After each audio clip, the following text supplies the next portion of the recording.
Bora então. Hoje eu vou falar um negócio de uma parada bem simples. Não é tão difícil de entender, mas a demonstração dela é muito bonita. Pelo menos pra mim é bem bonita. Então vamos lá. Acho que todo mundo aqui tá já habituado, e se não tá habituado, pelo menos sabe um pouco sobre a fórmula de Bhaskara, né? Que por sinal, curiosidade aqui, o nome fórmula de Bhaskara tá errado, né? Assim, porque não foi Bhaskara que criou ela. Na verdade, nem se tem escrito em qualquer papiro antigo quem que criou ela exatamente, mas se atribuiu a Bhaskara por conveniência. Mas não vem ao caso, isso não vem ao caso. O que a gente vai fazer aqui é demonstrar ela, tá? Que é nada mais nada menos que a fórmula da equação quadrática, certo? Não é a fórmula de Bhaskara. Mas tudo bem, sem nada ultrapassando aqui, vamos lá. Para você poder demonstrar a fórmula de Bhaskara, você precisa conhecer um métodozinho de resolução de questões, principalmente para questões de equação de circunferência e coisas assim que você não precisa conhecer agora, nem nada do que eu tô falando. O que você precisa saber, e você vai entender depois que eu explicar, é esse método. Então vamos revisar um negócio. Produtos notáveis, tá? Esse é o produto notável, acho que um dos mais conhecidos, que é o quadrado da soma, né? Então, se você tem x mais y ao quadrado, isso vai ser igual a x ao quadrado mais 2xy mais y ao quadrado. Beleza. Isso você já tem enraizado na veia. Eu vou pegar um exemplo de uma equação em que você tenha... se você tivesse que resolver normalmente no dia a dia, ou você faria por Bhaskara, ou sei lá, por algum outro jeito que você sabe, mas normalmente é por Bhaskara, é assim que a gente aprende. E eu vou explicar um jeito de resolver essa equação de outro jeito, que não Bhaskara, certo? Então vamos lá, a equação é essa: x ao quadrado mais 6x menos 40 igual a zero. Beleza. Primeira coisa que eu vou fazer, que não é tão trivial assim, por isso que você tem que pegar o jeito em relação a esse tipo de resolução, é passar o 40 para o outro lado, certo? Então você vai ficar com x ao quadrado mais 6x igual a 40. E aí que mora o pulo do gato. É dessa linha para a próxima que existe uma sutileza que é um pouco difícil de perceber no começo, mas depois do tempo vai passando e você vai conseguindo compreender melhor. Percebe que esse x ao quadrado mais 6x, ele é uma partezinha do produto notável que a gente acabou de ver, só que sem o último quadrado? Então vamos fazer uma comparação aqui. X ao quadrado mais 6x mais algo vai ser a mesma coisa que x ao quadrado mais 2xy mais y ao quadrado. O que a gente precisa? Precisa encontrar o número que seja esse y. Ou seja, o que vezes 2x e elevado ao quadrado faz isso se tornar um produto notável. Parece difícil falando, mas presta atenção. Vamos decompor essa equação. X ao quadrado vai ser igual a 2 vezes x vezes 3. Mais algo ao quadrado igual a 40. Beleza. Agora está um pouco mais fácil. Se você percebe que nesse termo central existe o 2, um x e um outro número, esse outro número que a gente quer descobrir que está ao quadrado só pode ser esse que está no meio, para poder formar um produto notável. Então vamos fazer isso.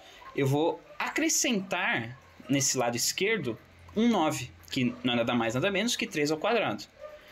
Porém, quando eu faço isso, eu tenho que acrescentar 9 do outro lado também.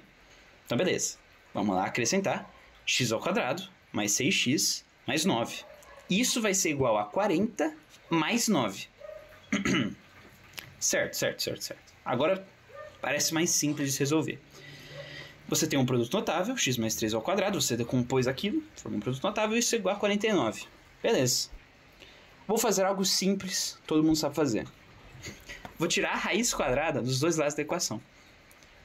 E aí você Pô, Henrique, então é fácil agora, né? Só tirar a raiz e acabou. Sucesso. Então, não é tão simples assim. Na verdade, mas a gente não tá acostumado com isso. Quando você tira a raiz de um número, que você não sabe qual é, você tem que lembrar que esse número ele pode ter dois resultados. Um que é positivo, certo? E um que é negativo. Beleza? Não necessariamente vai ser sempre um positivo e outro negativo. Mas a maioria das vezes sim. O que isso quer dizer? Significa que quando você tira a raiz de x mais 3, você tem que encontrar um valor de x que funcione essa igualdade, que x mais 3 dê igual a 7, mas que também dê igual a menos 7. E, nossa, de onde que você tirou isso? De um conceito da matemática que se chama módulo. Módulo é um conceito que acha o valor absoluto de um número. E o que é o valor absoluto de um número? Se você está procurando o valor de um número sem o sinal dele, ou seja, sem o menos antes, você joga um módulo nele. Então, se você tiver o 3 em módulo, ele não tem sinal nenhum. Então, o módulo de 3 é igual a 3. Sucesso. Mas se você tiver um módulo de menos 3, aí que tá. Quando você tem um módulo de um número negativo, isso vai ser igual àquele número sem o sinal dele. Se você tem um módulo de menos 3, isso vai ser igual a 3. Aí você, entendi. Por quê? Dois números diferentes, 3 e menos 3, dão o mesmo resultado, que é 3. Aí você, Henrique, não. Tipo, menos 3 e 3 não são diferentes. O menos 3 é o 3, só que com o sinal antes. E eles são diferentes por conta disso. Eles não são o mesmo número. E aí que fica difícil, porque vai ter vezes que são essas sutilezas aí. Por conta disso, o 7, que é a raiz de 49, ele vai ter, na verdade, ele vai ser igual a 7 e menos 7 quando você tira a raiz. Certo? Isso é muito esquisito de pensar. Mas vamos lá, vamos continuar. Você forma duas equações, x mais 3 igual a 7 e x mais 3 igual a menos 7. Tá? Com isso, você consegue achar dois valores. Um valor positivo e outro negativo. Bem de boa. O x vai ser igual a 4, o x vai ser igual a menos 10. Se você substituir lá na primeira linha da equação, você vai ver que esses valores funcionam e são verdadeiramente raízes dessa equação. Beleza, mas para que tudo isso? Para a gente poder fazer a mesma coisa para descobrir a fórmula de Bhaskara, certo? Essa aqui, ó, que apareceu agora, é a fórmula geral de uma equação de segundo grau, certo? Então você vai ter sempre um ax ao quadrado mais um bx mais c, sendo o a, o b e o c pertencentes ao conjunto dos reais, dos números reais, e o a sendo diferente de zero. Por que isso? Bom, eles podem ser qualquer número real, isso aí não tem muito o que explicar, eles só podem ser, só não podem ser números complexos. Eu vou explicar números complexos em outro vídeo, eventualmente.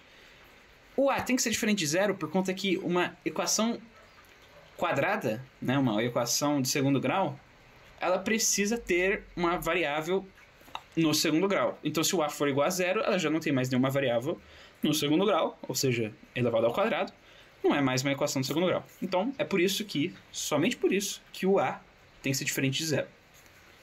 Então, beleza, com isso tudo colocado na mesa, a gente pode começar a brincar com essa equação e fazer algumas coisas que não são nada triviais e, tipo assim, você não faria no seu dia a dia em nenhum momento. E, na verdade, é esse primeiro passo. O resto é bem fácil de intuir. Mas vamos lá. Primeira coisa que você vai fazer. Esses dois primeiros passos são bem idiotas. Passo C pro outro lado, certo? Você vai passar esse C pro outro lado. Então você vai ficar com ax ao quadrado mais bx igual a menos c. Perfeito? Perfeito. Com isso, você vai fazer o seguinte esquema. Divida todos os termos, ou seja, o ax ao quadrado, o bx e o menos c por a. Por quê? A justificativa é a seguinte. A gente quer tirar esse a do ax ao quadrado. E aí você me pergunta, Henrique, eu tinha que ver isso assim, tipo, tinha que ter observado para essa equação e pá, é exatamente isso que tem que fazer? Não mesmo, porque não é nada trivial de pensar que dividir todos os termos por um número específico vai fazer ela funcionar. Às vezes sim, mas como são letras, né, sim, eventualmente vai acontecer dessas coisas. Bom, A partir daqui, se torna só uma questão de completar quadrados, que foi o que a gente fez nessa última agora, do x ao quadrado mais 6x menos 40 igual a zero. Por quê? No primeiro lado da equação, a gente tem um quadrado faltando algo, né? Ou seja, um produto notável que falta o terceiro termo, e do outro lado tem o resultado disso. O que a gente vai fazer? A gente vai completar esse quadrado. Então, x ao quadrado mais b sobre a vezes x mais algo ao quadrado vai ser igual a menos c sobre a mais algo ao quadrado, que é o que a gente vai pôr dos dois lados. O que é esse algo ao quadrado? Observa a fórmula do produto notável, a soma do produto. Ou melhor, o produto da soma. Lembra que tem esse 2xy? Você percebe que você já tem aqui no meio um x, que é o próprio x, já tem um y, por sinal, um b sobre a, só não tem o 2. Ué, por que não tem o 2? Então, você não tem esse 2 porque ele foi cortado. Ou seja, o seu terceiro termo tem que ter um número que faça com que, se você multiplica ele por um x e por um 2, fique só esse termo central. Fique só o x e o b sobre a. Ou seja, esse termo que a gente está procurando é um termo em que embaixo, no denominador, tem um 2. Faz sentido? Que número vai ser esse? Vai ser o b ao quadrado sobre o a ao quadrado vezes 4. Ué, por que 4? Não devia ser 2 embaixo? Sim, só que esse terceiro termo está ao quadrado. Tem que lembrar disso. A gente vai reduzir depois para formar o produto notável e aí sim vai aparecer o 2 embaixo. Então vamos lá. Somou dos dois lados b ao quadrado sobre 4a ao quadrado.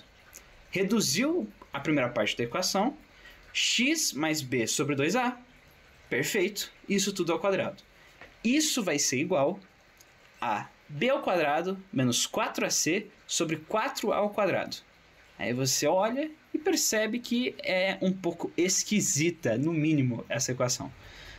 Por que está assim, se a gente só tinha somado b ao quadrado mais 4a ao quadrado daquele lado? Vou explicar.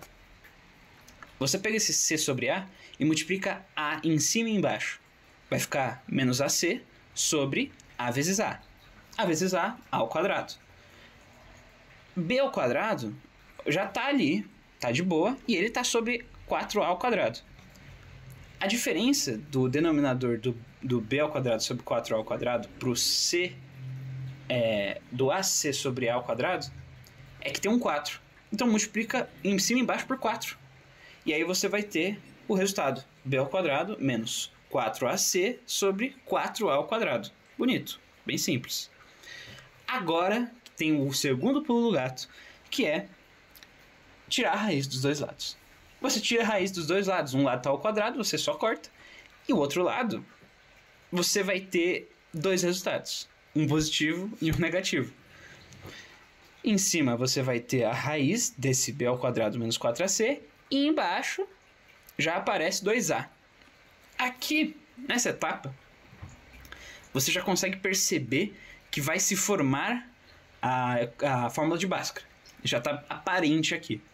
Mas vamos continuar, passo a passo. Bom, agora a gente ficou com x mais b sobre 2a, sendo igual a mais ou menos raiz de b ao quadrado menos 4ac, e isso tudo sobre 2a. Eu vou passar o menos b sobre 2a para o outro lado e deixar o x sozinho, para ele ser igual a isso. E aí fico com essa fórmula grande que eu vou repetir só no final, porque é muito grande. Ou seja, se você unir o menos b com a raiz, porque as bases são iguais, você vai ficar com x igual a menos b, mais ou menos raiz de b ao quadrado menos 4ac sobre 2a. Para simplificar ainda mais, a gente vai chamar b ao quadrado menos 4ac de delta. E aí x vai ser igual a menos b, mais ou menos raiz de delta, sobre 2a, sendo delta igual a b ao quadrado menos 4ac. E assim você aprendeu a demonstrar a fórmula da equação de Bhaskara. A fórmula de Bhaskara, né? É bem não intuitivo o jeito que é feito. Tem vários conceitos que você vai aprendendo só depois que você utiliza a equação né, a fórmula de Bhaskara no dia a dia. Mas é interessante porque as coisas que você aprende, elas se entrelaçam. Então, querendo ou não, os conceitos que você viu futuramente, eles voltam e explicam coisas que você não conseguia explicar antes. Tem fórmulas e tem teoremas e tem tipos e conceitos na matemática que você precisa de conceitos mais aprofundados para explicarem, só que você não pode usar eles agora, porque é a formação de uma criança. Então, por exemplo, a fórmula do volume de uma esfera. Você precisa de cálculo para poder explicar, só que você não consegue explicar para uma criança usando cálculo. Então você adapta para a realidade dela onde faz mais sentido. Nesse caso é a mesma coisa. Não tão discrepante como o cálculo, mas você não sabia como completar quadrados quando você aprendeu a fórmula de Bhaskara. E nem o conceito de módulo quando você aprendeu a só jogar Bhaskara e sair o resultado. Mas você aprendeu a usar ela decorando ela. E agora que você sabe como utilizar ela e já passou muito tempo, você consegue aprender por que ela funciona desse jeito e por que ela é desse tamanho. E por que tanta pessoa fica um pouco incomodada por só decorar. Você não precisa decorar, você pode demonstrar que nem a gente fez. Só que eu acho um pouco inviável, é mais fácil decorar em momentos que você precisa dela. Mas é isso. Espero que tenham gostado. Deixa o like aí. E é isso. Valeu.